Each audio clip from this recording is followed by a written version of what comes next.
Hello my dear students, welcome back to chemistry classes. Class 12th chemistry plus NEET plus JEE के इस segment में मैं श्रवण कुमार एक बार फिर से सभी स्टूडेंट्स का वेलकम करता हूं। बच्चों, आज हमारा क्लास 12th इलेक्ट्रोकेमिस्ट्री का लेक्चर नंबर 15 है। लेक्चर नंबर 14 आपको प्रोवाइड किया था एक बहुत ही इम्पोर्टेंट टॉपिक के साथ में। इस चैप्टर का सेकंड टॉपिक है, सेकंड सेगमेंट है। हमने शुरुआत की थी इलेक्ट्रोड पोटेंशियल की। इलेक्ट्रोड पोटेंशियल क्या होता है, कैसे डेवलप होता है, उसके अंदर ऑक्सीडेशन हाफ रिएक्शन किसे बोलते हैं, रिडक्शन हाफ रिएक्शन किसे बोलते हैं, इलेक्ट्रोड पोटेंशियल कितने टाइप का होता है, स्टैंडर्ड इलेक्ट्रोड पोटेंशियल से क्या समझते हो, ठीक। फिर ऑक्सीडेशन पोटेंशियल को अलग से समझाया था, रिडक्शन पोटेंशियल को आपको अलग से हमने समझाया था। उम्मीद है आपने जो लास्ट लेक्चर है वो अच्छे से वॉच करके, अच्छे से पूरा लेक्चर आपने देखकर और आपने अपने नोट्स प्रिपेयर किए होंगे, ठीक है। आज के इस लेक्चर को हम लोग वहीं से शुरू करेंगे जहां पर हमने लास्ट लेक्चर कंप्लीट किया था। आपको बोर्ड पर दिखाई दे रहा होगा, हमने लास्ट लेक्चर इसी टॉपिक के साथ में कंप्लीट किया था, रिडक्शन पोटेंशियल क्या होता है, ठीक है। चलिए करते हैं लेक्चर की शुरुआत।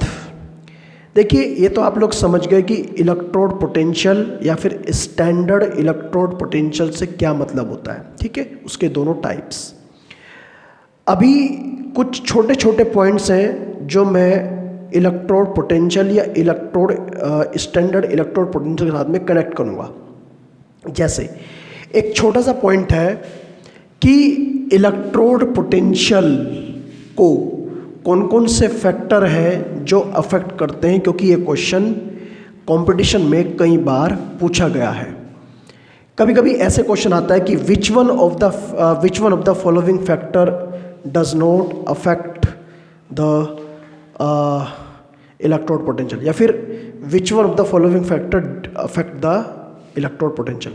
तो electrode potential depend upon, heading आपको एक छोटी सी डालनी है इलेक्ट्रोड पोटेंशियल के अंदर ही, या फिर आप लोग इसे नोट की फॉर्म में भी लिख सकते हैं। नोट की फॉर्म में लिख सकते हैं कि इलेक्ट्रोड पोटेंशियल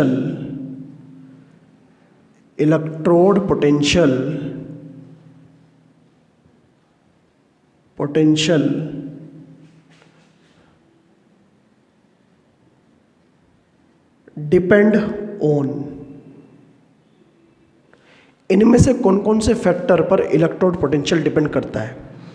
जैसे एक बहुत ही इंपॉर्टेंट पॉइंट है जिस पर वो डिपेंड करता है, सबसे पहले ए पॉइंट,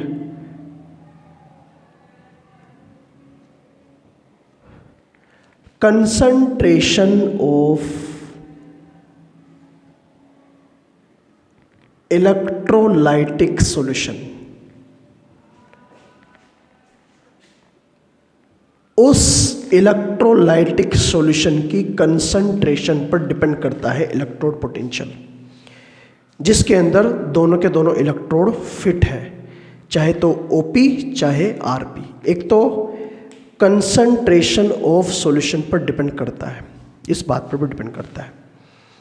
दूसरा डिपेंड करता है कि जो मेटल की रोड है जो एनोड और कैथोड की तरह वहाँ पर काम कर रही है। मतलब ऑक्सीडेशन पोटेंशियल में हम लोग जिंक यूज़ कर रहे थे और रिडक्शन पोटेंशियल में हम लोग कॉपर यूज़ कर रहे थे। वो जो रोड है, वो जो मेटल है, उस मेटल की नेचर पर भी डिपेंड करता है। मतलब आपको पता होना चाहिए, कुछ मेटल्स ऐसे होते हैं जो इजीली इलेक्ट्रॉन लॉस कर देते हैं और कुछ मेटल ऐसे होते हैं जो इलेक्ट्रॉन लॉस करते हैं डिफ़िकल्टी से।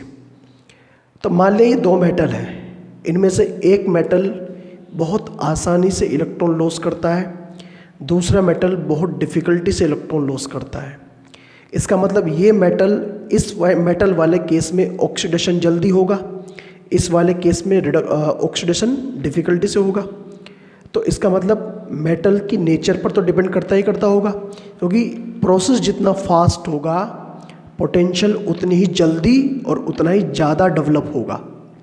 तो मेटल की नेचर पर भी डिपेंड करता है इलेक्ट्रोड पोटेंशियल। जो सेकंड फैक्टर है वो है nature of metal, nature of metal electrode. Metal electrode मतलब जिस मेटल का बना हुआ है उस मेटल की नेचर पर डिपेंड करता है। और तीसरा फैक्टर जो होता है वो डिपेंड करता है temperature and pressure, temperature and pressure conditions. आपको जो लास्ट लेक्चर हमने बताया था उसके अंदर समझाया था कि स्टैंडर्ड इलेक्ट्रोड पोटेंशियल हम लोग तब कैलकुलेट करते हैं या तब डेवलप होता है जब कंडीशंस स्टैंडर्ड हों, जैसे कंसंट्रेशन 1 मोल पर लीटर की, टेम्परेचर 298 केल्विन का और प्रेशर 1 एटमॉस्फेयर का। अगर ये सुटेबल कंडीशन प्रोड्यूस हो जाए तो उस केस में हम लोग कौन सा पोटेंशियल कैलकुलेट करेंगे या फिर कौन सा पोटेंशियल डेवलप होगा, स्टैंडर्ड इलेक्ट्रोड पोटेंशियल। इसका मतलब ये हुआ कि टेम्परेचर एंड प्रेशर कंडीशंस पर भी इलेक्ट्रोड पोटेंशियल डिपेंड करता है। तो ये बात आप लोग ध्यान रखें हमेशा कि ये जो पूरा सेगमेंट है ये very very very most important है हर एग्ज़ाम फॉर्मेट के लिए, चाहे वो आपका 12th हो, चाहे वो आपका नीट का एग्ज़ाम हो और चाहे आपका जेई का एग्ज़ाम हो। ठीक है, ये कंडीशंस आप लोग ध्यान रखेंगे। एक तो ये नोट पॉइंट, और एक नोट पॉइंट में अब शुरू करने जा रहा हूँ आप लोग के सामने, बहुत ही ज़्यादा इम्पोर्टेंट है। जो मैंने आपको इलेक्ट्रोड पोटेंशियल एक्सप्लेन किया, समझाया, उसके कुछ इम्पोर्टेंट फैक्ट हैं, इम्पोर्टेंट पॉइंट है। समझ गए बात को? तो उन्हीं फैक्ट को, उन्हीं पॉइंट को आप लोग थ्योरी के रूप में नोट करेंगे, समझेंगे, और उनका जो मेन पर्पस है, मेन कॉन्सेप्ट है, उसे आप लोग अच्छे से समझेंगे। ठीक है, अभी आप लोग वीडियो स्टॉप करके इस पॉइंट को, इस नोट पॉइंट को नोट कर लें। फिर हम लोग एक और नोट पॉइंट मान लीजिए या इम्पोर्टेंट पॉइंट्स मान लीजिए, इम्पोर्टेंट फैक्ट मान लीजिए, उन्हें आप लोग नोट करेंगे। ठीक है, करिए नोट आप लोग इसे बच्चों।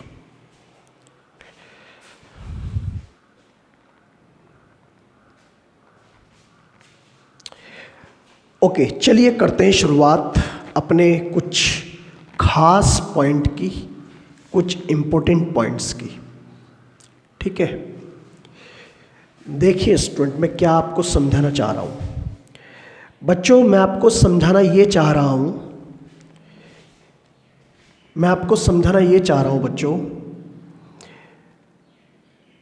सम इम्पोर्टेंट फैक्ट या फिर point of electrode potential, some important fact और point of electrode potential. Electrode potential के रिगार्डिंग कुछ इम्पोर्टेंट फैक्ट हैं, कुछ इम्पोर्टेंट पॉइंट हैं जो हमें यहाँ पर पढ़ने हैं और समझने हैं। जैसे मैं आपको समझाऊं, बताऊं, पहला पॉइंट क्या है। पहला पॉइंट ये है कि पोटेंशियल दो टाइप के होते हैं, एक आरपी और एक ओपी। मतलब जो मैंने आपको पढ़ाया ना, वो मैं आपके सामने समराइज करने जा रहा हूं, जिससे कि आपको पॉइंट याद रहे। Potentials are of two types.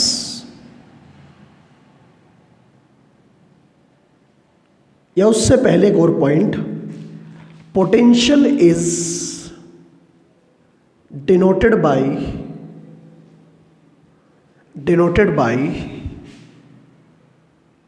ई या फिर ई note.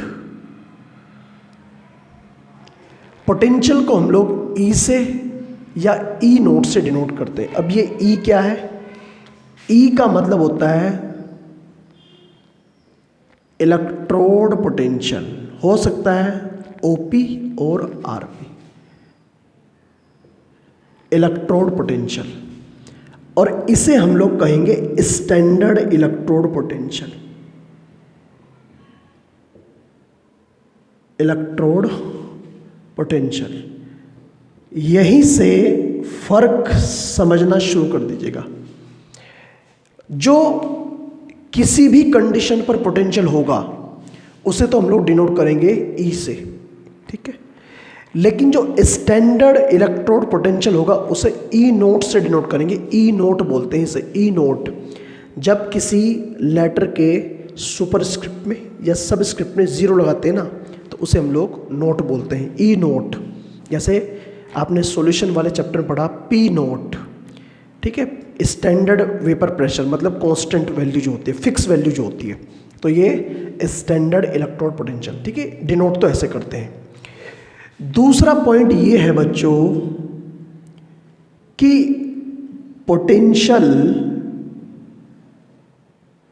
Potentials are of two types, दो टाइप का होता है, ये तो आपको पता ही है। इनमें से पहला टाइप तो है ओपी, या हम लोग इसे बोलेंगे S O P, S O P. OP का मतलब तो होता है ऑक्सीडेशन पोटेंशियल, और जब हम लोग इसे एस ओ पी लिखेंगे तो इसका मतलब हो जाएगा स्टैंडर्ड ऑक्सीडेशन पोटेंशियल, क्योंकि स्टैंडर्ड भी तो हो सकता है। और दूसरे नंबर पर जो नाम आता है, या तो कहेंगे हम लोग उसे आरपी, या हम लोग इसे कहेंगे आर ओ पी, स्टैंडर्ड, ये गलत हो गया, एस आर पी, या तो कहेंगे आरपी रिडक्शन पोटेंशियल, या कहेंगे स्टैंडर्ड रिडक्शन पोटेंशियल, ठीक है। उम्मीद आप लोग मेरी बात को धीरे धीरे समझ रहे होंगे, ठीक है। आगे बढ़ते हैं। मैंने कहा पोटेंशियल इससे डिनोट करते हैं, और ये दो टाइप का होता है, ठीक है। तीसरी बात क्या है? तीसरी बात ये है कि जो दोनों टाइप के पोटेंशियल हैं ये वाले, ठीक है, पोटेंशियल चाहे तो रिडक्शन का हो चाहे ऑक्सीडेशन का हो, पोटेंशियल के जो साइन है, साइन का मतलब positive sign negative sign, potential दोनों साइन से रिप्रेजेंट किया जा सकता है। मतलब पोटेंशियल दोनों साइन के होते हैं, कुछ रिडक्शन पोटेंशियल पॉजिटिव होते हैं, कुछ नेगेटिव होते हैं, कुछ ऑक्सीडेशन पोटेंशियल पॉजिटिव होते हैं, कुछ नेगेटिव होते हैं। मतलब तीसरा पॉइंट है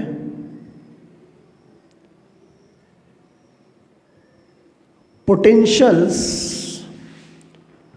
आर ऑफ बोथ साइन, दोनों साइन के होते हैं, दैट इज ओपी में बी पॉजिटिव और नेगेटिव, ठीक है, एंड आरपी में बी पॉजिटिव और नेगेटिव। क्या आप लोग मेरी बात को समझे? मैंने कहा ये जो दो टाइप के पोटेंशियल होते हैं ओपी और आरपी, इनके जो साइन होते हैं, इनके जो पॉजिटिव और नेगेटिव साइन होते हैं, वो दोनों टाइप के हो सकते हैं। मतलब कुछ ऑक्सीडेशन पोटेंशियल की वैल्यू नेगेटिव होती है, कुछ की पॉजिटिव होती है। ऐसे ही कुछ रिडक्शन पोटेंशियल की वैल्यू पॉजिटिव, कुछ की नेगेटिव, दोनों साइन के होते हैं। बहरहाल बात ये है। अच्छा, ये बात कहाँ से पता लगी हमें कि साइन कैसे कैसे होते हैं, वैल्यू क्या क्या होती है? आपने 11th क्लास में इलेक्ट्रोकेमिकल सीरीज नाम की एक सीरीज पढ़ी है, और वो है चैप्टर रिडॉक्स रिएक्शन।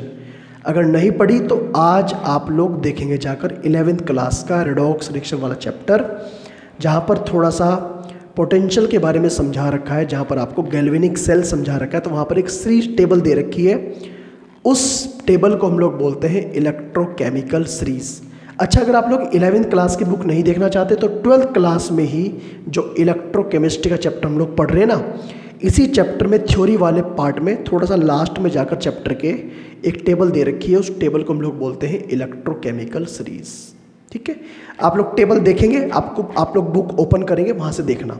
दिखाने को मैं भी दिखा सकता हूँ यहाँ पर, लेकिन मैं जानबूझकर नहीं दिखा रहा हूँ। आपको जो नोट्स दिए गए हैं उन्हें आप लोग एक बार चेक करिएगा, जो शीट आपको प्रोवाइड की गई है। और दूसरा, जो आपको हमने बताया है अभी कि बुक के अंदर मिलती है, तो इलेक्ट्रोकेमिस्ट्री NCERT चैप्टर नंबर 3 एक बार ओपन करके देंगे, पता लग जाएगा। वहाँ पर हर तरह के पोटेंशियल की वैल्यू दे रखी है, एक सीक्वेंस में दे रखी है। ठीक है, चलिए आगे बढ़ते हैं। ये तीसरा पॉइंट है कि पोटेंशियल दोनों साइन का हो सकता है।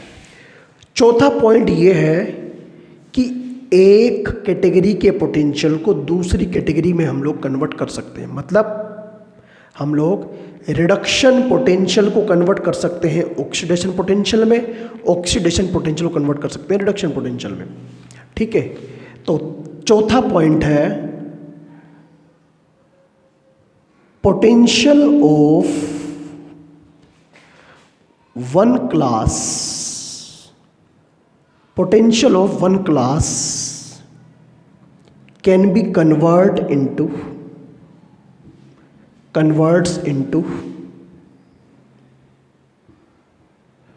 another class। एक क्लास के पोटेंशियल को दूसरी क्लास के पोटेंशियल में हम लोग कन्वर्ट कर सकते हैं। ठीक है, लेकिन इसके लिए क्या करना पड़ेगा, तो पॉइंट को कंटिन्यू कर रहा हूं मैं। क्या करना पड़ेगा इसके लिए, बाय चेंजिंग साइन चेंज करना पड़ेगा, बाय चेंजिंग साइन। ये मिस्टेक हो गई, by changing sign and process, by changing sign and process. मतलब कहने का, अगर किसी का पॉजिटिव साइन है तो नेगेटिव कर दीजिए, लेकिन साथ साथ क्या करना पड़ेगा, अगर वो OP है तो RP करना पड़ेगा, प्रोसेस भी चेंज करना पड़ेगा, साइन भी चेंज करना पड़ेगा। मतलब कहने का ये है, अगर स्टैंडर्ड ऑक्सीडेशन पोटेंशियल पॉजिटिव है तो ये हो जाएगा इक्वल टू होगा नेगेटिव स्टैंडर्ड रिडक्शन पोटेंशियल। ठीक है, और अगर स्टैंडर्ड रिडक्शन पोटेंशियल पॉजिटिव है तो ये हो जाएगा स्टैंडर्ड ऑक्सीडेशन पोटेंशियल। मतलब साइन चेंज करते ही अपने आप प्रोसेस भी चेंज हो जाएगा। ये बात आप लोग ध्यान रखेंगे बच्चों। ठीक है, समझ गए। जैसे आपने एक छोटा सा एग्जांपल लिया कि भाई E0 AG plus oblique AG और इसकी वैल्यू है 0.80 वोल्ट। ये तो छोटा सा एग्जांपल लिया। ये पोटेंशियल आपको कैसा दिखाई दे रहा है, ये पोटेंशियल हमें दिखाई दे रहा है, ये पोटेंशियल है स्टैंडर्ड रिडक्शन पोटेंशियल। ठीक, तो इसे हम ऐसे लिख सकते हैं E0 AG oblique AG plus ये हो जाएगा माइनस के 0.80 वोल्ट, ये हो जाएगा स्टैंडर्ड ऑक्सीडेशन पोटेंशियल। ठीक है, हम लोग साइन चेंज करके, प्रोसेस चेंज करके एक दूसरे में कन्वर्ट कर सकते हैं। ऑक्सीडेशन पोटेंशियल को कन्वर्ट कर सकते हैं रिडक्शन में। क्या करना पड़ेगा, साइन चेंज करना पड़ेगा, प्रोसेस भी चेंज करना पड़ेगा, मतलब नाम भी बदलना पड़ेगा उसका। अगर वो ऑक्सीडेशन का है, जैसे ही साइन चेंज करेंगे, प्लस से माइनस या माइनस से प्लस करना पड़ेगा, करेंगे तो क्या हो जाएगा, अपने आप ऑक्सीडेशन से वो रिडक्शन में कन्वर्ट हो जाएगा अपने आप। ओके, तो साइन चेंज करके ऑक्सीडेशन पोटेंशियल को रिडक्शन में और रिडक्शन पोटेंशियल को हम लोग ऑक्सीडेशन में कन्वर्ट कर सकते हैं। 4 पॉइंट तो आपके सामने ये लिखवाए, लेकिन पॉइंट खास है, पॉइंट इंपॉर्टेंट है। आगे आने वाले बोर्ड के क्वेश्चंस, नीट के क्वेश्चन, जेई के क्वेश्चन, हर लेवल के क्वेश्चन यहाँ से सोल्व होंगे बच्चों। ठीक है, कर लीजिएगा नोट आप लोग इसे वीडियो स्टॉप करके।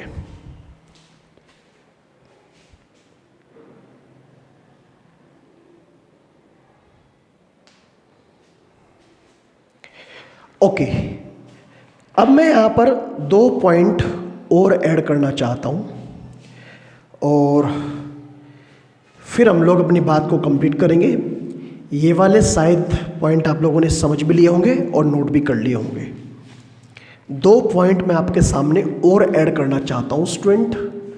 पॉइंट बहुत इम्पोर्टेंट है और जितने भी पॉइंट्स मैं आपको लिखवा रहा हूँ हर पॉइंट इम्पोर्टेंट है बोर्ड एग्ज़ाम के लिए, नीट के लिए, जेई के लिए। क्या है पॉइंट नंबर 5? पॉइंट नंबर 5 ये है, जब हम लोग एक कैटेगरी के पोटेंशियल को दूसरी कैटेगरी में कन्वर्ट कर सकते हैं by changing the sign and process.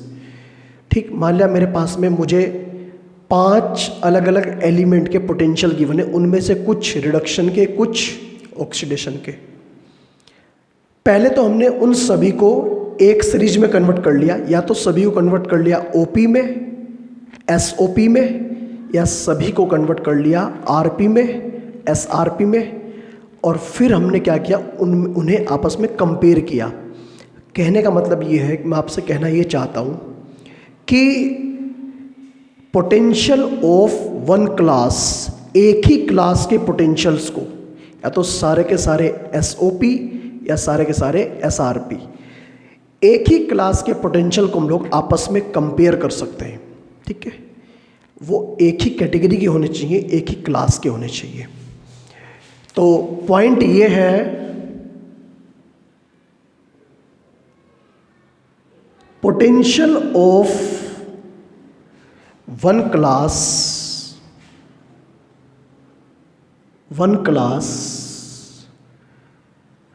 Can be convert into, ये तो हो गया ना, potential of one class can be compared, sorry ये बाय मिस्टेक हो गया, can be compared, can be compared with each other, एक दूसरे से हम लोग उन्हें कंपेयर कर सकते हैं। एक ही क्लास के पोटेंशियल को हम लोग आपस में कंपेयर कर सकते हैं, उनका जो कंपैरिजन होगा वो सेम कैटेगरी होगी तो होगा, वरना नहीं होगा। Potential of one class can be compared, compare हम लोग इन्हें कर सकते हैं। और अब लास्ट जो कॉन्सेप्ट बताना है इस टॉपिक के अंदर, अब कंपेयर करके हम लोग करेंगे क्या? कंपेयर करके हम लोग बहुत सारी चीज़ें फाइंड आउट कर सकते हैं। जैसे अगर मेरे पास में किसी का ऑक्सीडेशन पोटेंशियल है तो ऑक्सीडेशन पोटेंशियल, या फिर बच्चों स्टैंडर्ड ऑक्सीडेशन पोटेंशियल, बात तो एक ही है, ये नॉर्मल कंडीशन पे है, ये स्टैंडर्ड कंडीशन पे। तो एसओपी जो है वो डायरेक्टली प्रोपोर्शनल टू होता है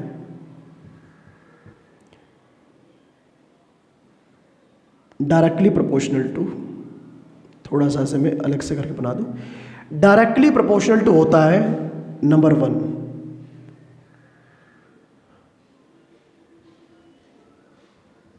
रिड्यूसिंग पावर के। हाँ जी, बिल्कुल सही कह रहा हूं मैं। मतलब अगर मेरे पास में 2 एलिमेंट हैं, एक का ऑक्सीडेशन पोटेंशियल या स्टैंडर्ड ऑक्सीडेशन पोटेंशियल 2 है, एक का 3 है, तो उन दोनों में सबसे बेटर रिड्यूसिंग एजेंट कौन होगा, इस बात का फैसला हम लोग इससे कर सकते हैं। तो जिसका ऑक्सीडेशन पोटेंशियल ज़्यादा उसकी रिड्यूसिंग पावर ज़्यादा। ठीक, क्यों? क्योंकि जिसका ऑक्सीडेशन पोटेंशियल ज़्यादा होगा उसका खुद का तो ऑक्सीडेशन होगा, ये बात तो हम लोग ऑलरेडी बता चुके हैं आपको। जिसका ऑक्सीडेशन पोटेंशियल ज़्यादा वो खुद क्या होगा, ऑक्सीडाइज, और जो खुद ऑक्सीडाइज होता है वो दूसरा क्या करेगा, रिडक्शन। तो इसलिए वो क्या होगा, रिड्यूसिंग एजेंट की तरह काम करेगा। ठीक है, एक तो ये। दूसरा, ऑक्सीडेशन पोटेंशियल के बेस पर हम लोग ये बता सकते हैं कि रिएक्टिविटी ऑर्डर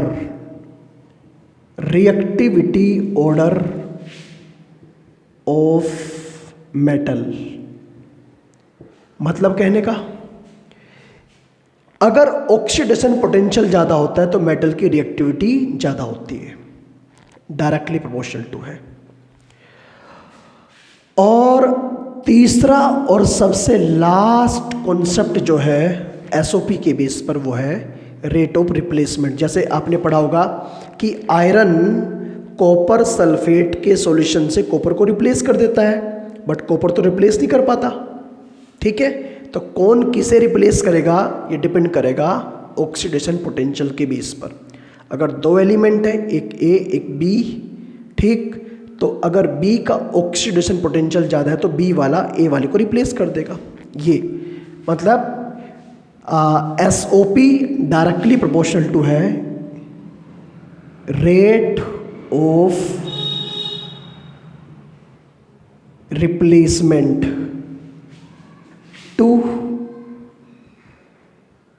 अदर मेटल, दूसरे मेटल को रिप्लेस करने का रेट। ठीक है, समझ गए बात को। तो ऑक्सीडेशन पोटेंशियल के बेस पर हम लोग ये चीज़ें फाइंड आउट कर सकते हैं। कहा ना, मैंने कहा ना कंपेयर करते हैं। तो कंपेयर क्यों करते हैं? ये इन बातों को जानने के लिए, किसकी रिड्यूसिंग पावर ज़्यादा, किसकी रिएक्टिविटी ज़्यादा और किसकी रेट ऑफ रिप्लेसमेंट ज़्यादा। और दूसरा जो पॉइंट मैं आपके सामने एक्सप्लेन करने जा रहा हूँ वो है रिडक्शन पोटेंशियल या फिर स्टैंडर्ड रिडक्शन पोटेंशियल। तो जो स्टैंडर्ड रिडक्शन पोटेंशियल है वो भी बिल्कुल ऐसे ही डिपेंड करेगा, लेकिन बस इसके पॉइंट थोड़े से अलग होंगे। ठीक है स्टूडेंट, तो जो स्टैंडर्ड रिडक्शन पोटेंशियल है, पहली बात तो वो डिपेंड करता है नंबर 1 ऑक्सीडाइजिंग पावर। हाँ जी बिल्कुल सही है, ऑक्सीडाइजिंग पावर। जैसे रिड्यूसिंग पावर डिपेंड करती है ऑक्सीडेशन पोटेंशियल के डायरेक्टली, ऐसे ही ऑक्सीडाइजिंग पावर डायरेक्टली डिपेंड करती है रिड्यूसिंग पोटेंशियल पर। और दूसरा और सबसे लास्ट है rate of deposition on other metal surface. मतलब कहने का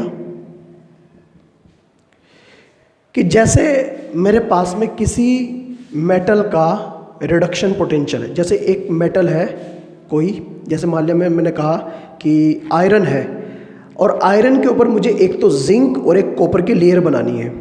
तो कॉपर की लेयर स्टैंडर्ड होगी या जिंक की लेयर बढ़िया होगी?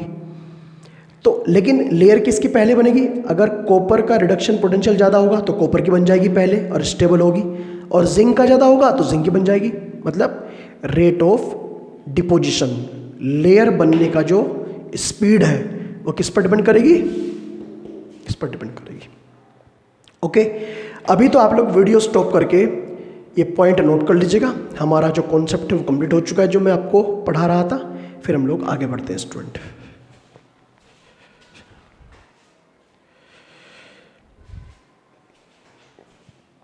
तो स्टूडेंट आज के लेक्चर को तो हम लोग कंप्लीट करते हैं यहीं पर। ठीक है स्टूडेंट, और मिलते हैं नेक्स्ट लेक्चर में एक नए कॉन्सेप्ट के साथ में। कुछ और इम्पोर्टेंट पॉइंट है जो हम लोग धीरे धीरे कनेक्ट करेंगे। अभी कनेक्ट करने का जो प्रोसेस है वो चल ही रहा है। ठीक है, बस मेरा आप सभी स्टूडेंट को सजेशन यही है कि पूरे लेक्चर्स, जितने भी लेक्चर्स मैं आपको सीक्वेंस वाइज प्रोवाइड कर रहा हूँ, सारे लेक्चर्स आप लोग इसी ऑर्डर में और एक दूसरे से कनेक्ट करके देखें, तभी आप लोग अच्छे से अच्छे लेवल की तैयारी कर सकते हैं। तो चलिए स्टूडेंट, आज के लेक्चर को कंप्लीट करते हैं। मिलते हैं नेक्स्ट लेक्चर में इसी सीक्वेंस के साथ। Thank you, all the best.